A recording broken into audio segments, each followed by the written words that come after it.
ಮುಂದೆ ಹೋದ್ರೆ ನಾಗಲಾಪುರ.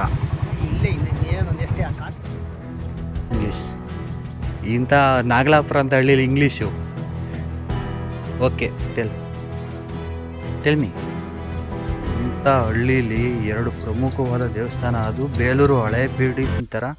ಈ ನಾಗಲಾಪುರದಲ್ಲಿ ಇವತ್ತು ನಿಮಗೆ 2 ಪ್ರಮುಖವಾದಂತಹ ದೇವಸ್ಥಾನಗಳನ್ನ ತೋರಿಸ್ತೀನಿ. ಇದೇನಾ ಇಲ್ಲಿ ಮುಂದೆ ಹೋದ್ರೆ ನಾಗಲಾಪುರ. ಇಲ್ಲೇ ಇನ್ನೊಂದು ಎಷ್ಟೇ ನೋಡಿ. ಹಾಂ, ನಾವಿವಾಗ ನೋಡೋಕೆ ಹೋಗ್ತಿರೋ ದೇವಸ್ಥಾನ ಯಾವುದಪ್ಪ ಅಂದರೆ ಅದು ಇಂಥ ಹಳ್ಳೀಲಿ ನಾಗಲಾಪುರ ಅಂತ ಹಳ್ಳೀಲಿ 2 ಪ್ರಮುಖವಾದ ದೇವಸ್ಥಾನ, ಒಂದು ವಿಷ್ಣುವಂದು, ಇನ್ನೊಂದು ಶಿವನದು. ಸೀದಾ ದೇವಸ್ಥಾನ ಹತ್ರನೇ ಹೋಗ್ತಾ ಇದ್ದೀವಿ. ತುಂಬ ಹಳೆ ದೇವಸ್ಥಾನ ಅಂತ ಹೇಳಿದ್ರು. ಹೋಗ್ತಾ ಇದೆ.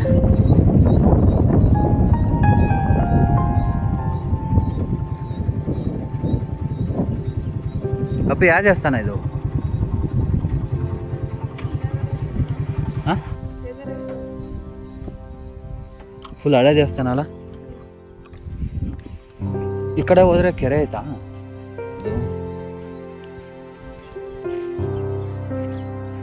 ನೋಡಿ, ಅಲ್ಲಿ ಕಾಣಿಸ್ತಾ ಇದೆಯಲ್ಲ, ಅದೇ ದೇವಸ್ಥಾನ. ಅಲ್ಲಿಂದ ಸ್ವಲ್ಪ ಡೌನ್ ಇಟ್ಬಿಟ್ಟಿದೆ, ಈ ಥರ ಕೆರೆ ವ್ಯೂ ಸಿಗುತ್ತೆ ನೋಡಲಿಕ್ಕೆ.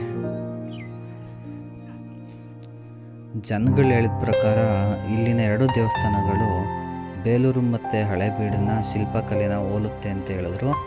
ಅದು ಹೇಗಿದೆ ಅಂತ ನೋಡ್ಕೊಂಡು ಬರೋಣ ಬನ್ನಿ.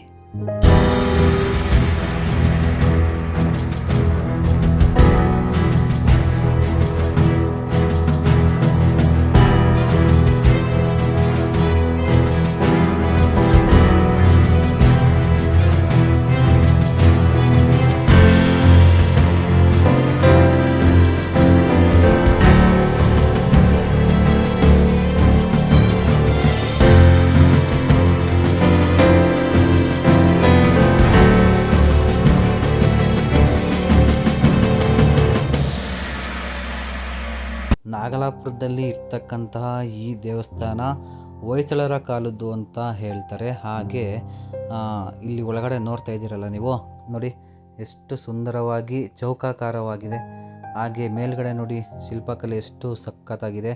ನವರಂಗ ಕೂಡ ಹಾಗೆ ಇದೆ. ಹಾಗೆ ಒಂದು ನಂದಿ ವಿಗ್ರಹ ಕೂಡ ನಾವಿಲ್ಲಿ ಕಾಣ್ಬೋದು. ಹಾಗೆ ಈ ದೇವರ ಹೆಸರು ಬಂದು ಕೇದಾರೇಶ್ವರ ಅಂತ ಹೇಳಿ. ಒಂದು ಚಿಕ್ಕ ಗಾತ್ರದಲ್ಲಿ ಮಾತ್ರ ನಾವು ಲಿಂಗವನ್ನು ನೋಡ್ಬೋದು. ಹಾಗೆ ಇಲ್ಲಿ ಚೌಕಾಕಾರವಾಗಿ ಇದನ್ನು ದೇವಸ್ಥಾನವನ್ನು ನಿರ್ಮಾಣ ಮಾಡಿದ್ದಾರೆ. ಅದರಿಂದ ಇದನ್ನು ಹೊಯ್ಸಳರ ಕಾಲದ್ದು ಅಂತ ನಾವು ಹೇಳ್ಬೋದು. ಮೇಲ್ಗಡೆ ನೋಡಿ ಅಲ್ಲೆಷ್ಟು ಚೆನ್ನಾಗಿದೆ, ವಾಸ್ತುಶಿಲ್ಪ ಮಾತ್ರ ತುಂಬ ಚೆನ್ನಾಗಿದೆ. ಇಲ್ಲಿ ನೋಡ್ತಾ ಇದ್ದೀರಲ್ಲ, ಇದೇ ದೇವರು ಇಲ್ಲಿರೋದು. ಮತ್ತು ಈ ಕಡೆ ನಾಗರ ಕಲ್ಲು ಕೂಡ ಇದೆ. ಹಾಗೆ ನೋಡಿ ಕಂಬಗಳಂತೂ ಎಷ್ಟು ಚೆನ್ನಾಗಿದೆ ಅಂದರೆ, ಮೇಲ್ಗಡೆ ಇಲ್ಲಿ ನೋಡ್ತಾ ಇದ್ದೀರಲ್ಲ ನೋಡಿ, ನೀವು ಒಮ್ಮೆ ಬಂದು ಈ ದೇವಸ್ಥಾನಕ್ಕೆ ಅಲ್ಲಿನ ವಾಸ್ತವತೆಯನ್ನು ನೀವು ಫೀಲ್ ಮಾಡಿದ್ರೆ ತುಂಬ ಚೆನ್ನಾಗಿರುತ್ತೆ. ಹಾಗೆ ನೋಡಿ ಇಲ್ಲಿ ದೇವತೆಗಳು ಕಾಣ್ತಾ ಇದ್ದಾರೆ ನೋಡಿ, ಎಷ್ಟು ಚೆನ್ನಾಗಿದೆ ಅಂದರೆ ತುಂಬ ಸಕ್ಕತ್ತಾಗಿದೆ. ಎಷ್ಟು ಚಿಕ್ಕದಾಗೆಲ್ಲ ಕೊರೆದಿದ್ದಾರೆ ಅಂದರೆ, ಇದು ನೋಡಿ ದೊಡ್ಡ ನಂದಿ ವಿಗ್ರಹ, ಇದು ದೇವರ ಎದುರುಗಡೆ ಇರ್ತಕ್ಕಂಥ ವಿಗ್ರಹ. ಹಾಗೆ ಕಂಬಗಳು ತೋರಿಸ್ತೀನಿ ನೋಡಿ ಯಾವ ಥರ ಇದ್ದಾವೆ ಅಂತ. ನೋಡಿ ತುಂಬ ಚೆನ್ನಾಗಿದೆ ಬಿಡಿ. ನೋಡಿ ಇದು ದೇವಸ್ಥಾನದಲ್ಲಿ ಹೊರಗಡೆ ಕೆತ್ತಿರ್ತಕ್ಕಂಥ ಶಿಲ್ಪಕಲೆ ಇದು, ಅದು ಕೂಡ ತುಂಬ ಚೆನ್ನಾಗಿದೆ. ಮೇ ಬಿ ಇಲ್ಲಿ 2 ದೇವಸ್ಥಾನ ಇದೆ ಅಂತ, ಒಂದು ವಿಷ್ಣುದು ಮತ್ತು ಈಶ್ವರನದು ದೇವಸ್ಥಾನ ಇದೆ, ಶಿವನದು ದೇವಸ್ಥಾನ ಇದೆ ಅಂತ ಅಂದಮೇಲೆ ನನಗೆ ಎಲ್ಲೋ ಒಂದು ಕಡೆ ಈ ಬೇಲೂರು ಮತ್ತು ಹಳೇಬೀಡನ್ನು ನೋಡ್ದಂಗೆ ಆಯಿತು ನನಗೆ, ನಿಜವಾಗ್ಲೂ ಹೇಳ್ತೀನಿ. ವೇಂದ್ರಿ ಅದು ಅಲ್ಲಿ ಕೆತ್ತಿರೋದು ನೋಡಿ, ಶಿಲ್ಪಗಳನ್ನ ಎಷ್ಟು ಸಕ್ಕದಾಗಿ ಕೆತ್ತಿದ್ದಾರೆ ಅಂದರೆ, ಇಂಥ ಹಳ್ಳೀಲಿ ಇಂಥ ದೇವಸ್ಥಾನ ಇದೆಯಾ ಅಂತ ನನಗೆ ಇವತ್ತೇ ಕಂಡ್ರೆ ಗೊತ್ತಾಗಿದ್ದು. ಸಕ್ಕದಾಗಿದೆ. ಮತ್ತು ಇಲ್ಲಿಂದ ಡೈರೆಕ್ಟ್ ದೇವ್ರನ್ನ ನೋಡೋ ಥರ ಮಾಡಿದ್ದಾರೆ ನೋಡಿ. ದೇವಸ್ಥಾನದ ಬಾಗಿಲು ಹಾಕಿದ್ರು ಕೂಡ ಗರ್ಭಗುಡಿ, ಇಲ್ಲಿಂದ ನಾವು ದೇವ್ರನ್ನ ಡೈರೆಕ್ಟ್ ವೀಕ್ಷಣೆ ಮಾಡ್ಬೋದು. ಬಿದ್ದೋಗಿರೋದ ಇಲ್ಲ ಅರ್ಧಂಬರ್ಧ ಕೆತ್ತನೆ ಮಾಡಿರೋದ ಅಪ್ಪ?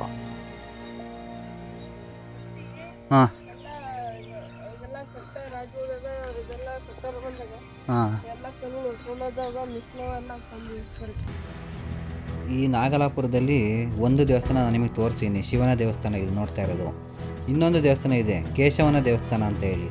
ಅದು ವಿಷ್ಣುವಿಗೆ ಸಂಬಂಧಪಟ್ಟಂತಹ ದೇವಸ್ಥಾನ. ಅದನ್ನು ನೋಡ್ಕೊಂಬರೋಣ ಬನ್ನಿ.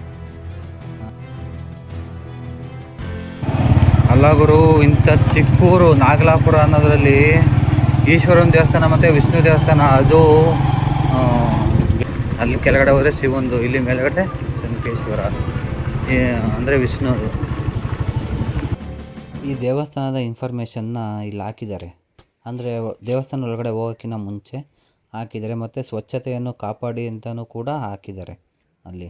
ಅದನ್ನು ನೀವು ತುಂಬ ತೀವ್ರವಾಗಿ ಗಮನಿಸಬೇಕಾಗುತ್ತೆ. ನಾನು ಡೈರೆಕ್ಟು ದೇವಸ್ಥಾನ ಒಳಗಡೆ ಹೋಗ್ತಾ ಇದ್ದೀನಿ ನೋಡಿ. ನೋಡಿ ಇಲ್ಲೂ ಕೂಡ ಅದೇ ಥರನೇ ಕೆಳಗಡೆ ನಾನು ಶಿವನ ದೇವಸ್ಥಾನ ತೋರಿಸಿದ್ನಲ್ಲ, ಅದೇ ಥರನೇ ಇದೆ. ತುಂಬ ಚೆನ್ನಾಗಿದೆ ದೇವಸ್ಥಾನದ ಒಳಗಡೆ ಇರ್ತಕ್ಕಂಥ ಕೆತ್ತನೆಗಳು ಮಾತ್ರ. ನೋಡಿ ಇಲ್ಲಿ ನೋಡ್ತಾ ಇದ್ದೀರಲ್ಲ, ನಾಗಲಾಪುರದಲ್ಲಿ ಇರ್ತಕ್ಕಂಥ ಇನ್ನೊಂದು ದೇವಸ್ಥಾನ ಇದೇ ವಿಷ್ಣುವಿನ ದೇವಸ್ಥಾನ. ಅಲ್ಲಿ ನೋಡ್ತಾ ಇದ್ದೀರಲ್ಲ, ಅದೇನೇ ವಿಷ್ಣು ದೇವರು, ಅಂದರೆ ಕೇಶವ ಅಂತ ಹೇಳ್ಬೋದು. ಅಲ್ಲ, ಇಲ್ಲಿರ್ತಕ್ಕಂಥ ಕಂಬಗಳಲ್ಲಿ ಇಷ್ಟು ಸೂಕ್ಷ್ಮವಾಗಿ ಎಷ್ಟು ಚೆನ್ನಾಗಿ ಕೆತ್ತಿದ್ದಾರೆ ಅಂದರೆ ತುಂಬ ಚೆನ್ನಾಗಿ ಕೆತ್ತಿದ್ದಾರೆ ನೋಡಿ. ಇದೇ ಇಲ್ಲಿರ್ತಕ್ಕಂಥ ಕೇಶವ ದೇವರು, ಅಂದರೆ ವಿಷ್ಣು. ಒಂದು ಊರಿನಲ್ಲಿ ಶಿವನಿಗೆ ಮತ್ತು ವಿಷ್ಣುವಿಗೆ ಎರಡು ದೇವಸ್ಥಾನ ಅಷ್ಟು ಹೊಯ್ಸಳರ ಕಾಲದ್ದು ಅಂದರೆ ನಂಬಲೇಬೇಕು ಬಿಡಿ. ನೋಡಿ ಇಲ್ಲಿ ಎಷ್ಟು ಶಿಲ್ಪಕಲೆ ನೋಡಿ, ಸೇಮ್ ಇದನ್ನು ಈಗಲಿನವ್ರು ಯಾರು ಕೂಡ ಅದನ್ನು ಕೆತ್ತೋದಕ್ಕೂ ಆಗಲ್ಲ, ಈ ಥರ ದೇವಸ್ಥಾನ ನಿರ್ಮಾಣ ಮಾಡೋದಕ್ಕೂ ಆಗಲ್ಲ. ಎಷ್ಟು ಚೆನ್ನಾಗಿದೆ ಅಂದರೆ ತುಂಬ ಚೆನ್ನಾಗಿದೆ. ನೋಡ್ತಾ ಇದ್ದೀರಾ ನೋಡಿ. ಅಲ್ಲ, ಅಲ್ಲಿ ಇಷ್ಟು ಸೂಕ್ಷ್ಮವಾಗಿ ಅದು ಹೆಂಗೆ ಕೆತ್ತನೆ ಮಾಡಿದ್ರಪ್ಪ. ಇವಾಗಿನ ಅಂಥ ಟೆಕ್ನಾಲಜಿಗಳು ಇದ್ದೇನೆ ಇಷ್ಟು ಚೆನ್ನಾಗಿ ಶಿಲ್ಪಗಳನ್ನ ಕೆತ್ತನೆ ಮಾಡೋಕ್ಕೆ ಸಾಧ್ಯ ಆಗಲ್ಲ. ಅವಾಗಿನ ಯಾವ ತಂತ್ರಜ್ಞಾನದಲ್ಲಿ ಕೆತ್ತಿದ್ರು ದೇವರೇ. ವಿಡಿಯೋನ ಯಾರು ಸ್ಕಿಪ್ ಮಾಡೋದಕ್ಕೆ ಹೋಗಬೇಡಿ. ಈ ಸ್ಥಳ ಯಾವುದು ಅಂತ ನಾನು ಹೇಳ್ತೀನಿ, ಹಾಗೆ ಎಲ್ಲಿಂದನೂ ಬರಬೇಕು ಅಂತಲೂ ಕೂಡ ನಾನು ಹೇಳ್ತೀನಿ. ವಿಡಿಯೋ ಕೊನೆಯಲ್ಲಿ ಹೇಳ್ತೀನಿ ಇದು ಎಲ್ಲಿರ್ತಕ್ಕಂಥ ಸ್ಥಳ ಅಂತ ಹೇಳಿ. ಎಷ್ಟು ಗೊತ್ತು ದೇವಸ್ಥಾನದ ಬಗ್ಗೆ ಎಷ್ಟು ಗೊತ್ತು ಅಂದರೆ? ಇಂಗ್ಲೀಷ್. ಇಂಥ ನಾಗಲಾಪುರ ಅಂತ ಹಳ್ಳಿಲಿ English. Okay, tell me. Yes. This temple is mainly dedicated to Lord Chennakeswar. Chennakeswar is incarnation of Lord Vishnu. This temple is built around 1300 AD in the dynasty of Hoysala dynasty. Hoysala dynasty is in the southern region of Karnataka. Temple is divided into three parts. First part is Garbhagudi, where the main idol of Lord Chennakeswar placed, and after that Garbhagudi Antarala, then Navranga. Navranga is divided into 9 parts, you may see, and all the images, like you can see the incarnations of different incarnations of Lord Chennakeswar. You may see Garuda and Krishna, Gokul, and all of these are dedicated to Lord. Okay, thank you, sir.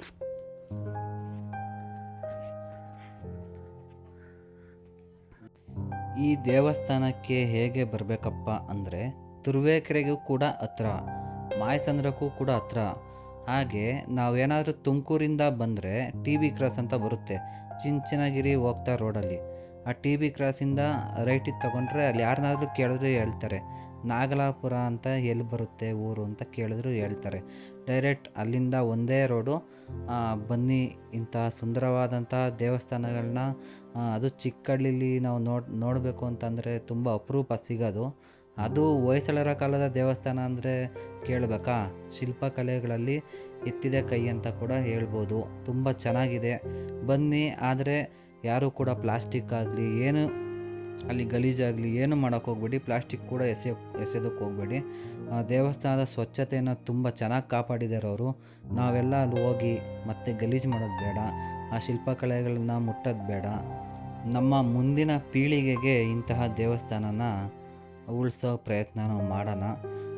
ಯಾವುದೇ ರೀತಿ ವಿಗ್ರಹ ಮುಟ್ಟೋದಾಗಲಿ ಆ ಥರ ಎಲ್ಲ ಮಾಡಿ ಅವನ್ನ ಸುಮ್ಮನೆ damage ಮಾಡೋದು ಬೇಡ. ಈಗ ಎಷ್ಟೋ ತುಂಬ ಚೆನ್ನಾಗಿ ಕ್ಲೀನಾಗಿ ನೋಡ್ಕೊತಾ ಇದ್ದಾರೆ. ನಾವು ಹೋದಂಥವ್ರು ಅದನ್ನು ಅದೇ ಥರನೇ ಕ್ಲೀನಾಗಿ ಇಟ್ಟು ನಾವು ಬರೋಣ ಅಂತ ಹೇಳ್ತಾ ಈ ವಿಡಿಯೋ ಇಲ್ಲಿಗೆ ಮುಕ್ತಾಯ ಮಾಡ್ತಾಯಿದ್ದೀನಿ. ಈ ವಿಡಿಯೋ ನಿಮಗೆ ಇಷ್ಟ ಆದರೆ ಒಂದು ಲೈಕ್ ಕೊಟ್ಟು ಶೇರ್ ಮಾಡಿ, ಹಾಗೆ ಸಬ್ಸ್ಕ್ರೈಬ್ ಆಗಿ. ಇನ್ನೂ ಇದೇ ಥರ ಹಲವಾರು ವಿಡಿಯೋಗಳನ್ನ ನಾನು ನಿಮ್ಮ ಮುಂದೆ ತರ್ತಾ ಇರ್ತೀನಿ.